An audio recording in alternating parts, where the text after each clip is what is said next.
आप सभी का वेलकम है हमारे आज की इस न्यू वीडियो में। आज की इस वीडियो में अगर आप क्लास 10 में पढ़ते हैं तो ये वीडियो आपके लिए बहुत ही इंपॉर्टेंट है। आज की इस वीडियो में मैं देखिए क्लास 10 का जो हिंदी का मॉडल पेपर है उसको सॉल्व कराऊंगा, जो कि 24 फरवरी को जो पेपर आपका आएगा सेम वही पेपर मैं लेके आया हूँ दोस्तों। इस वीडियो को अगर आप एंड तक देख लेते हैं तो आपका हिंदी में 70 में से 65 मार्क्स एकदम फिक्स हो जाते हैं। तो चलिए देर न करते हुए हम अपने वीडियो को शुरू करते हैं। ठीक है, पेपर संख्या देखिए क्या हमारा है, 901 है। ठीक है, और ये जो पेपर कोड देखिए दिया है 801 ए, ये कोड हर साल पूछा जाता है। तो इसी कोड का मैं पेपर इसलिए बना रहा हूँ, आप लोगों के लिए बहुत ही सहायता ये प्रदान करेगा। देखिए 2025 में अगर आप देने वाले हैं पेपर हिंदी का तो इस वीडियो को जरूर देखें। ठीक है, देखिए हिंदी के पेपर में, हिंदी का हो या किसी भी सब्जेक्ट का पेपर हो, पूर्णांक तो आप जानते हैं कितना होता है 70, और समय जो होता है 3 घंटे 15 मिनट का होता है। ठीक है, इसमें देखिए कुछ निर्देश दिया हुआ है, तो निर्देश को मैं आशा करता हूँ आप लोग पढ़ सकते हैं। ठीक है, इसमें हम लोग टाइम की बर्बादी ना करेंगे और डायरेक्ट अपने क्वेश्चन पे आएंगे। लेकिन मैं इसमें निर्देश आपको एक निर्देश बता दे रहा हूँ कि जो हम लोग का पेपर है 2 खंड में बटा होगा, खंड अ और खंड ब। खंड अ में 20 बहुविकल्पी प्रश्न होंगे जिनके उत्तर आपको ओएमआर शीट पे देनी होगी। तो एक बात का ध्यान रखिएगा कि ओएमआर शीट पे अगर किसी क्वेश्चन का आंसर आप गलत लगा दिए हैं तो उसको क्रॉस लाइन मत करिएगा, न ही उस पर व्हाइटनर का यूज करिएगा, नहीं तो आपका पूरा ओएमआर जो है रिजेक्ट हो सकता है और आपके पूरे 20 मार्क्स चले जाएंगे। ठीक है, तो चलिए देखते हैं हम लोग खंड अ हमारा क्या दिया है। खंड अ देखिए हमारा है बहुविकल्पी प्रश्न है। पहला प्रश्न इसमें देखिए दिया है, निम्न निम्न में से शुक्ल युग के लेखक है, यानी कि 4 ऑप्शन दिया है, इसमें से शुक्ल युग के लेखक कौन है? तो जो इसका ऑप्शन बी दिया है प्रेमचंद्र। प्रेमचंद्र क्या है? शुक्ल युग के लेखक है। ठीक है, चलिए दूसरा क्वेश्चन देखते हैं।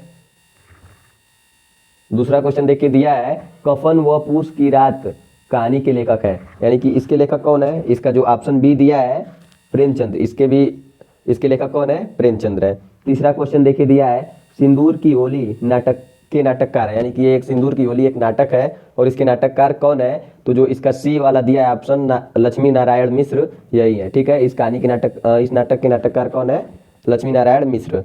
अब देखिए अगला क्वेश्चन हमारा दिया है क्वेश्चन नंबर 4, रूस में 25 मास यात्रावृत्त के लेखक, यानी कि ये जो क्वेश्चन नंबर 4 हमारा क्या है, ये एक यात्रावृत्त है और इसके लेखक कौन है? तो इनके लेखक इनके लेखक क्या है? राहुल संकृत्यायन है। ठीक है, ऑप्शन नंबर डी सही रहेगा। अगला क्वेश्चन देखिए क्या दिया है, बाजे पायलिया के घुघरू के लेखक कौन है? बाजे पायलिया के घुघरू के लेखक कौन है? तो इनके लेखक जो ए दिया है कन्हैया लाल मिश्र प्रभाकर, यही है। ठीक है, अगला क्वेश्चन चलिए देखते हैं क्वेश्चन नंबर 6।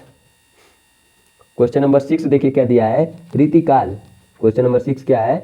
रीतिकाल। रीतिकाल को अलंकृत काल किस विद्वान ने कहा है? तो इसका जो ऑप्शन बी दिया है, क्या दिया है ऑप्शन बी? देखिए ऑप्शन बी दिया मिश्र बंधुओं ने, तो यही करेक्ट आंसर होगा। ठीक है, अगला प्रश्न देखिए प्रश्न नंबर 7 क्या दिया है, निम्नलिखित में से कौन सी कृति रीतिकालीन कवि देव की नहीं है, यानी कि कवि देव ये है और इनकी कृति इसमें से कौन नहीं है? तो जो इसका ऑप्शन ए दिया है कवि प्रिया।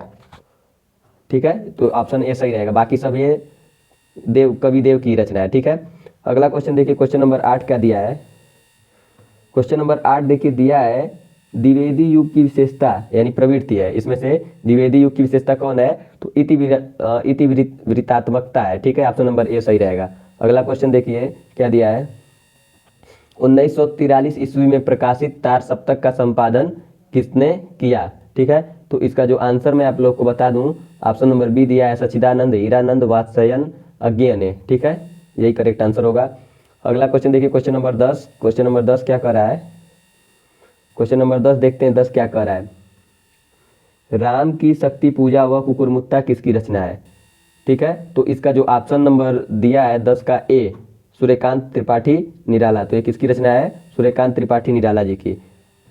अगला क्वेश्चन देखिए क्या दिया है, क्वेश्चन नंबर 11 जो दिया है, ये दिया है इसमें आपको रस पूछा है। ठीक है, क्वेश्चन क्या कर रहा है देखिएगा, बुरे समय को देखकर गंजे तू क्यों रोए, किसी भी हालत में तेरा बाल न बांका होए। तो इसको पढ़ने से आपको क्या समझ में आ रहा है कि गंजा क्यों रोएगा बुरे समय को देख के? गंजे के सिर पे बाल होता ही नहीं है तो उसका बाल बांका कैसे होगा? तो इस लाइन में क्या समझ में आ रहा है कि हास्य रस है, तो इसका ऑप्शन जो डी दिया है हास्य रस, यही होगा सही आंसर। ठीक है, अगला क्वेश्चन देखते हैं क्वेश्चन नंबर 12 क्या कर रहा है। क्वेश्चन नंबर 12 देखिए दिया है, उस काल मारे क्रोध के तन कापने उनका लगा, मानो हवा के वेग से सोता हुआ सागर जगा। तो इसमें क्या पूछा है, उपयुक्त रेखांकित पंक्ति में कौन सा अलंकार है? इसमें अलंकार पूछा है, तो इसमें देखिए ऑप्शन नंबर सी जो दिया है उत्प्रेक्षा अलंकार है। ठीक है, आगे क्वेश्चन देखिए क्या दिया है। क्वेश्चन नंबर 13, नील सरोरु श्याम तरुण अरुण बारिज नयन कराऊं सो मम उर्धाम सदा क्षीर सागर शयन। उपयुक्त पंक्ति में छंद, यानी कि ये कौन सा छंद है? तो इसका जो देखिए आंसर होगा ए दिया है सोरठा। ठीक है, क्वेश्चन नंबर 13 का जो ए दिया है सोरठा, इसका आंसर यही सही होगा। ठीक है, अगला क्वेश्चन चलिए देखते हैं हम लोग। क्वेश्चन नंबर 14 क्या दिया है? 14 जो दिया है देखिए, इसमें पूछा है निम्नलिखित में से किस शब्द में अनु उपसर्ग का प्रयोग नहीं हुआ है। देखिए देखने में चारों में लग रहा है कि अनु शब्द का उपयोग हुआ है, लेकिन जो इसका ऑप्शन नंबर सी है अनुत्तीर्ण, इसमें अनु का प्रयोग नहीं हुआ है। ठीक है, अगला क्वेश्चन देखते हैं। क्वेश्चन नंबर 15 क्या कर रहा है? क्वेश्चन नंबर 15 देखिए कह रहा है नीलकंठ त्रिनेत्र चतुर्भुज समस्त पद में प्रयुक्त समास है, यानी कि इन पदों में कौन सा समास है? तो ऑप्शन इसका जो देखिए बी दिया है बहुब्रीहि समास, यही सही होगा। अगला क्वेश्चन देखते हैं। क्वेश्चन नंबर 16, क्वेश्चन नंबर 16 देखिएगा, दिया है बादल, बादल का पर्यायवाची, बादल का पर्यायवाची शब्द नहीं है, यानी कि इसमें बादल का पर्यायवाची शब्द नहीं है, जिसमें देखिए ऑप्शन डी क्या कहा है जलद, जलज और पंकज, ये दोनों किसके पर्यायवाची हैं? कमल के। तो यही करेक्ट आंसर होंगे कि ये बादल के पर्यायवाची नहीं है। क्वेश्चन नंबर 17 क्या दिया है देखिएगा, युष्मद यानी तुम सर्वनाम शब्द की तृतीया और एक वचन रूप है, यानी कि इसका तृतीया विभक्ति और एक वचन रूप कौन सा है? ऑप्शन बी देखिए दिया है तोया, यही होगा करेक्ट आंसर। क्वेश्चन नंबर 18 देखते हैं क्या दिया है। क्वेश्चन नंबर 18 दिया है आधी आई और हम घर भागने लगे रचना के आधार पर इस वाक्य का प्रकार है। तो इस वाक्य में देख रहे हैं दोस्तों कि दो वाक्य मिला हुआ है, तो यानी कि दो वाक्य जब कभी भी एक से अधिक वाक्य मिलते हैं तो कौन सा वाक्य बन जाता है? संयुक्त वाक्य, यानी कि इसका ऑप्शन जो सी दिया है संयुक्त वाक्य, यही सही होगा। ठीक है, अगला क्वेश्चन देखिए 19 क्या दिया, महात्मा बुद्ध ने विश्व को शांति का संदेश दिया, इस वाक्य का वाच्य बताइए। वाच्य में बता दूं कि दो ही होता है, कर्मवाच्य और कृतवाच्य। तो इसमें देख रहे हैं कि कृतवाच्य मतलब कर्ता ही प्रधानता दे रही है, तो यानी कि कृतवाच्य होगा, ऑप्शन नंबर ए सही है। ठीक है, क्वेश्चन नंबर देखिए 20 क्या कह रहा है, वह अचानक चला गया, वाक्य में प्रयुक्त अचानक शब्द का व्याकरणिक परिचय दीजिए, यानी कि वह अचानक चला गया। ठीक है, तो अचानक इसमें व्याकरणिक इसका परिचय क्या होगा कि चले जाने की ये विशेषता बता रहा है कि अचानक, यानी कि ये कौन सी विशेषता है? क्रिया विशेषण। क्रिया की विशेषता बताने वाले शब्दों को क्रिया विशेषण कहते हैं। ठीक है, आशा करता हूँ ये 20 क्वेश्चन आपको समझ में आए होंगे और इस 20 क्वेश्चन को जरूर आप सॉल्व कर लीजिएगा, ये हर साल पूछे जाने वाले क्वेश्चन है। तो चलिए हम लोग खंड ब अपना देखते हैं। खंड ब क्या दिया है, वर्णनात्मक प्रश्न। क्वेश्चन नंबर 21 देखिए दिया है निम्नलिखित में से किसी एक गद्यांश पर आधारित सभी प्रश्नों के उत्तर दीजिए। ठीक है, तो दो गद्यांश आपको दिए हैं, किसी एक से आधारित सभी प्रश्नों के उत्तर देना है। तो देखिए हमारा फर्स्ट क्वेश्चन क्या कर रहा है, फर्स्ट क्वेश्चन है उपयुक्त गद्यांश का संदर्भ लिखिए। तो देखिए गद्यांश आप पढ़िएगा और इसका संदर्भ देखिए, किसी भी गद्यांश का संदर्भ बहुत आसान से आप लिख सकते हैं। ये देख रहे हैं ईर्ष्या की बड़ी बेटी का नाम निंदा है, यानी कि ये ईर्ष्या तू न गई मेरे मन से, इसी चैप्टर का ये गद्यांश दिया गया है। तो आपको लिखना रहेगा, तो कैसे लिख सकते हैं संदर्भ?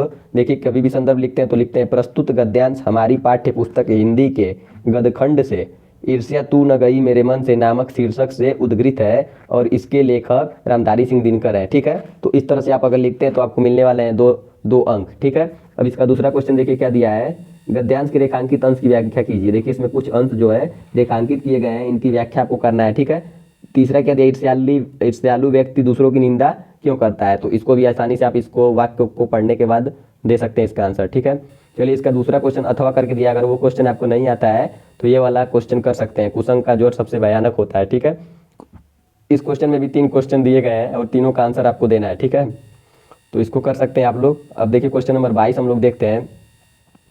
क्वेश्चन नंबर 22 दिया निम्नलिखित में से किसी एक पद्यांश पर आधारित सभी प्रश्नों के उत्तर दीजिए। ठीक है, तो ऊपर आपका गद्यांश था और ये क्या आपका है, पद्यांश है, तो पद्यांश पर आधारित प्रश्नों के उत्तर देना है। ठीक है, तो इस पद्यांश देखिए पद्यांश में इसका पहला प्रश्न क्या दिया है, पहला प्रश्न दिया उपयुक्त पद्यांश का संदर्भ लिखिए। तो संदर्भ लिखने का अभी तरीका मैं बताया हूँ, तो गद्यांश का था, पद्यांश में भी वैसे ही लिख सकते हैं कि प्रस्तुत पद्यांश हमारी पाठ्य पुस्तक हिंदी के पद खंड से, अब जो भी चैप्टर का नाम हो, जिस चैप्टर का ये उस चैप्टर का नाम लिख देंगे, इस नामक शीर्षक से उद्गृत है और इसके रचयिता, जो इस पद्यांश के रचयिता होंगे, कवि होंगे, उनका नाम हम लोग लिख सकते हैं। ठीक है, चलिए हम लोग देखते हैं। अब इसमें भी दिया है पद्यांश में रेखांकित अंश की व्याख्या कीजिए। तो पद्यांश में रेखांकित अंश दिया होगा कुछ, देखिए इसकी आपको व्याख्या करनी है। ठीक है, तो इसकी व्याख्या आप लोग कर दीजिएगा। आगे देखते हैं हम लोग क्वेश्चन नंबर आगे देखते हैं। देखिए इसमें 2 प्रश्न दिया हुआ है एक अथवा करके। तो अथवा वाले, अगर ऊपर वाला प्रश्न आपको ना आए तो ये अथवा वाला बना सकते हैं। देखिए बहुत ही आसान प्रश्न दिया है। उद्धव जी, तो यानी कि कृष्ण भगवान के चैप्टर का है, जो कृष्ण भगवान यानी सूरदास ने वर्णन किया है। ठीक है, इसको आप लोग अच्छे से पढ़ के इसका आंसर दीजिएगा। इससे भी रिलेटेड 3 प्रश्न दिए हैं। ठीक है, अब देखिए नीचे कुछ दिया है। प्रश्न नंबर 23, प्रश्न नंबर 23 देखिए क्या दिया है। जो हमारा प्रश्न नंबर 23 है, नीचे दिए गए संस्कृत गद्यांश में से किसी एक का संदर्भ सहित हिंदी में अनुवाद कीजिए। तो जो संस्कृत खंड का क्वेश्चन होता है, देखिए उसका जो संदर्भ लिखना होता है बहुत आसान होता है। आप लिख सकते हैं प्रस्तुत गद्यांश हमारी पाठ्य पुस्तक हिंदी के संस्कृत खंड से उद्गृत है। बस इतना आप अगर लिख देते हैं तो आपको 2 मार्क्स मिल जाएंगे। और देखिए जो दिया है ये फर्स्ट या सेकेंड चैप्टर आपके बुक का है, वाराणस्या प्राचीन काल देव गेय गेय विद्याया दिव्यम ज्योति योदते। तो इसका आप बहुत आसानी से संस्कृत का हिंदी में अनुवाद कर सकते हैं। ठीक है, अगर आप पूरे साल क्लास किए हैं तो आपके लिए कुछ नहीं है, जो कि आपको देने वाले हैं 6 मार्क्स, 4 मार्क्स। ठीक है, इसमें देखिए अथवा करके दिया है, यानी ऊपर वाला आपको ना आ रहा है तो नीचे वाला आप कर सकते हैं। ठीक है, अब दूसरा देखिए इसमें 24 प्रश्न क्या दिया है। नीचे दिए गए संस्कृत पद्यांश में से किसी एक का संदर्भ सहित हिंदी में अनुवाद कीजिए। तो देखिए ये भी बहुत आसान है। इसको आप कैसे लिखेंगे, प्रस्तुत श्लोक हमारी पाठ्य पुस्तक हिंदी के संस्कृत खंड से उद्गृत है। ठीक है, तो इतना लिखते हैं तो आपको 2 मार्क्स इस पे मिल जाएंगे। और इसका जो अगर आप किसी एक का इसमें से हिंदी में अनुवाद कर देते हैं तो उसके लिए भी आपको 2 मार्क्स मिलेंगे, यानी टोटल 4 मार्क्स इससे मिलेंगे। ठीक है, अब देखिए प्रश्न नंबर जो हम लोग का 25 देखते हैं क्या दिया है। प्रश्न नंबर 25 दिया है, अपने पठित खंड काव्य के आधार पर निम्नलिखित प्रश्नों के में से किसी एक प्रश्न का उत्तर दीजिए। ठीक है, देखिए इसमें आपका जो सभी खंड काव्य होते हैं, लगभग पूरे जो जितने चैप्टर होते हैं सब दिया है इसमें। और इसमें से केवल देखिए जो क्लास 10 में इस वर्ष जो पढ़ाया गया है वो क्या है, अग्र पूजा। ठीक है, तो अग्र पूजा वाला क्वेश्चन आप आसानी से कर सकते हैं। देखिए 2 प्रश्न इसमें दिया है। अग्र पूजा खंड काव्य के आधार पर श्री कृष्ण का चरित्र चित्रण कीजिए, और अग्र पूजा खंड काव्य के तृतीय सर्ग का सारांश अपने शब्दों में लिखिए। तो इसमें से आपको कोई एक करना है। ठीक है, जिसके लिए आपको 4 या 5 मार्क्स मिलेंगे। अगला क्वेश्चन चलिए देखते हैं हम लोग। क्वेश्चन नंबर 26 दिया है,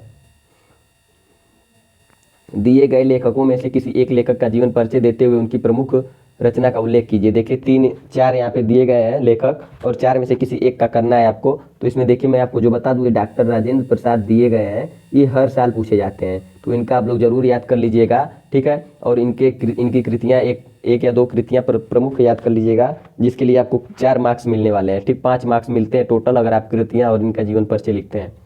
अब अगला क्वेश्चन देखिए हम लोग देखते हैं क्या दिया है। निम्नलिखित दिए गए कवियों में से किसी एक कवि का जीवन परिचय देना है, यानी कि कवि है, वो लेखक थे और ये कवि है। तो इसमें देखिए 4 कवि दिए गए हैं, और जिसमें से मैं बता दूं आपको, जो ये महाकवि सूरदास है, इनका तो आप लोग जरूर याद कर लीजिएगा, क्योंकि इनका जीवन परिचय हर साल पूछता है, जो कि आपको 5 मार्क्स देने वाला है। ठीक है, इनकी कृतियाँ आप जानते ही होंगे, सूरसागर और सूरसरावली। तो इस तरह से अगर आप पेपर में लिखते हैं तो आपको 5 मार्क्स मिल जाएंगे इसके लिए। चलिए अगला क्वेश्चन देखते हैं हम लोग क्या दिया है। क्वेश्चन नंबर 27 देखिए क्या दिया है। अपनी पाठ्य पुस्तक के संस्कृत खंड से कंठस्थ एक श्लोक लिखिए जो इस प्रश्न पत्र में न हो।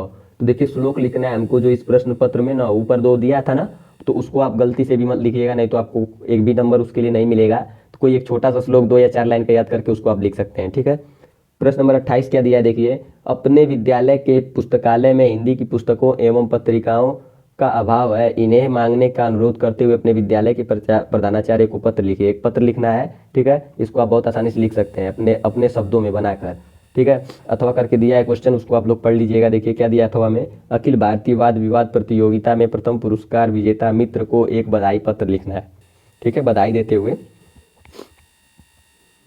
अब देखिए क्वेश्चन नंबर 29 क्या करा है, निम्नलिखित में से किन्हीं 2 प्रश्नों के उत्तर दीजिए। देखिए 2 प्रश्न यानी 4 प्रश्न दिए हैं संस्कृत में, और इनके 2 उत्तर आप देते हैं तो आपको 4 मार्क्स मिलेंगे। ठीक है, फर्स्ट क्वेश्चन देखिए दिया है, चंद्रशेखर क आसित। चंद्रशेखर क आसित यानी इसका उत्तर आपको दे सकते हैं, तो आपको इसका आंसर दे सकते हैं चंद्रशेखर एक देशभक्त आसित। ठीक है, 2 मार्क्स मिल जाएंगे। और इसका दूसरा क्वेश्चन दिया है, वीर केन पूज्यते। दूसरा क्वेश्चन क्या दिया है, वीर केन पूज्यते। तो वीर केन पूज्यते, इसका आंसर आप लिख सकते हैं वीर वीरेण पूज्यते। तो आपको 2 मार्क्स इसके लिए मिल जाएंगे। तो यानी कि 2 क्वेश्चन करना था, 2 क्वेश्चन मैं सॉल्व करा दिया हूँ, इसको आप आसानी से कर सकते हैं। देखिए क्वेश्चन नंबर 30 क्या करा है, हमारा लास्ट क्वेश्चन है। क्वेश्चन नंबर 30, इसमें देखिए कह रहा है कि निम्नलिखित में से किसी एक विषय पर निबंध लिखिए। यानी कि 5 आपको विषय दिए गए हैं और 5 में से किसी एक पर आपको लिखना है। तो देखिए इसमें जल है तो कल है, बहुत ही आसान है, इसको आप लिख सकते हैं। जीवन में कंप्यूटर का महत्व, तो इसको भी लिख सकते हैं। ठीक है, देखिए 2 तो बहुत ही आसान दिया है। देखिए सड़क सुरक्षा और जीवन रक्षा, ये भी आप लिख सकते हैं। तो देखिए निबंध का मतलब होता है अपने लैंग्वेज में, अपने भाषा में जिस तरह से आपको समझ में आए उसको डिफाइन करना होता है। तो अपने भाषा में कम से कम इसको 150 से 200 वर्ड में लिखेंगे तो आपको अच्छा मार्क्स मिलेगा। ओके थैंक्स दोस्तों, ये पेपर आपके लिए बहुत ही इंपॉर्टेंट है, इसको जरूर देखिएगा।